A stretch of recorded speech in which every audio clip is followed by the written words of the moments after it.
सालों पहले लखनपुर नाम के राज्य में भीमा नाम के राजा का शासन हुआ करता था।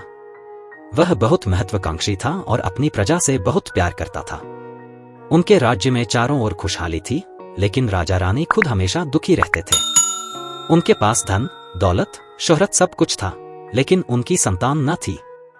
संतान पाने के लिए राजा और रानी पूजा पाठ जब तब सब करके देख चुके थे, लेकिन कोई फायदा नहीं हुआ।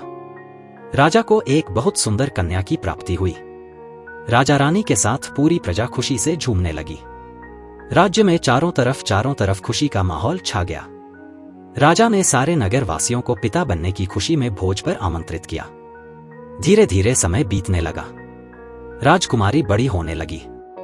वह काफी सुंदर और गुणवान थी। राजा रानी उसे देखकर ही खुश रहने लगे, लेकिन एक दिन उनकी खुशी को मानो जैसे नजर लग गई। राजकुमारी बीमार पड़ गई। बड़े बड़े वैद्य, नीम हकीम सब इलाज में जुटे, लेकिन कोई फायदा नहीं हुआ। दिन प्रतिदिन राजकुमारी की हालत बिगड़ती जा रही थी। राजकुमारी के ऊपर कोई दवा असर नहीं कर रही थी। राजा को लगने लगा कि एक बार वे फिर निसंतान हो जाएंगे। एक दिन दूर देश से एक वैद्य राजा के महल पहुंचा। देखने में वह अजीब सा था और उसने ठीक तरह से कपड़े भी नहीं पहने हुए थे, जिस वजह से सैनिकों ने उसे राजमहल में प्रवेश करने से रोक दिया। वैद्य ने राजा से एक बार मिलने की बहुत गुजारिश करते हुए कहा कि मैं राजकुमारी को ठीक कर सकता हूं, लेकिन किसी ने उसकी बात पर यकीन नहीं किया। सैनिक उस वैद्य को राजा के पास लेकर गए।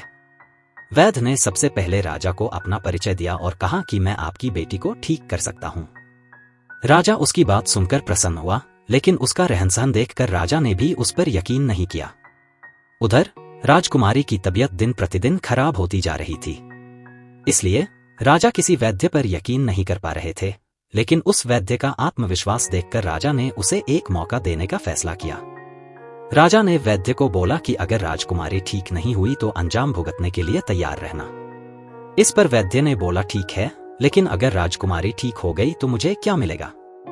राजा ने कहा जो मांगोगे मिलेगा। वैद्य राजी हो गया। राजा खुद उस वैद्य को लेकर राजकुमारी के पास गया।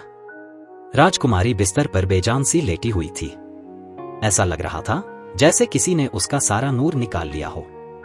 चेहरा दर्द में डूबा पीला पड़ गया था। वैद्य राजकुमारी के करीब पहुंचा और नब्ज टटोलने लगा। फिर उसने थैले से जड़ी बूटियों से तैयार दवा की पुड़िया निकाली और राजकुमारी के मुंह में डाल दी। वैद्य ने राजा और रानी से बोला कि आपकी बेटी जल्दी ठीक हो जाएगी। वैद्य की बात सुनकर राजा रानी के मन में बेटी के ठीक होने की एक उम्मीद की किरण जाग उठी। ऐसे ही इलाज करते हुए 2 महीने बीत गए। धीरे धीरे राजकुमारी की हालत में सुधार होने लगा। उसके चेहरे की चमक लौटने लगी। राजा रानी के चेहरे की खुशी भी झलकने लगी। एक दिन वैद्य ने राजा से कहा, महाराज, राजकुमारी अब ठीक हो गई है। ये 1 महीने की पुड़िया बनाकर दे रहा हूं। इसे समय पर राजकुमारी को देते रहना। इसके बाद राजकुमारी पूरी तरह स्वस्थ हो जाएंगी। यह बीमारी दोबारा उनके पास भी नहीं फटकेगी। अगले दिन राजा ने वैद्य को अपने पास बुलाया और कहा कि वादे के मुताबिक मैं तुम्हें तुम्हारा इनाम देना चाहता हूं। बताओ तुम्हें क्या चाहिए? वैद्य बोला, सोच लीजिए राजा जी, आप अपने वादे पर कायम रह पाएंगे। राजा ने बोला, तुमने मेरी बेटी को स्वस्थ किया है, बोलो क्या मांगते हो? वैद्य ने मुस्कुराते हुए कहा, आपका आधा राज्य और बेटी का हाथ। इतना सुनते ही राजा आग बबूला हो गया। उसने कड़कते हुए कहा, तुम होश में तो हो?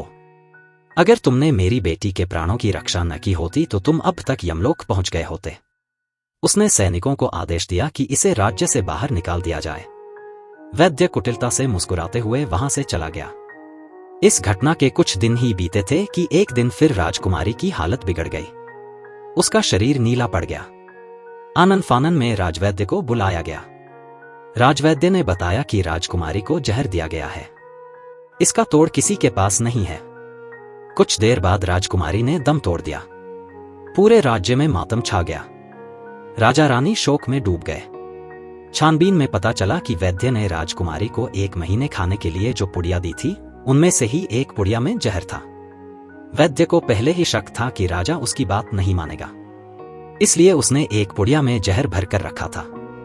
उसने सोचा कि अगर राजा शादी के लिए मान जाता है तो वह जहर वाली पुड़िया हटा देगा, लेकिन अगर नहीं माना तो इसकी सजा राजकुमारी को भुगतनी होगी। वैद्य की चाल कामयाब हो गई। कहानी से सीख, अगर किसी से कोई वादा किया है तो उसे पूरा जरूर करना चाहिए।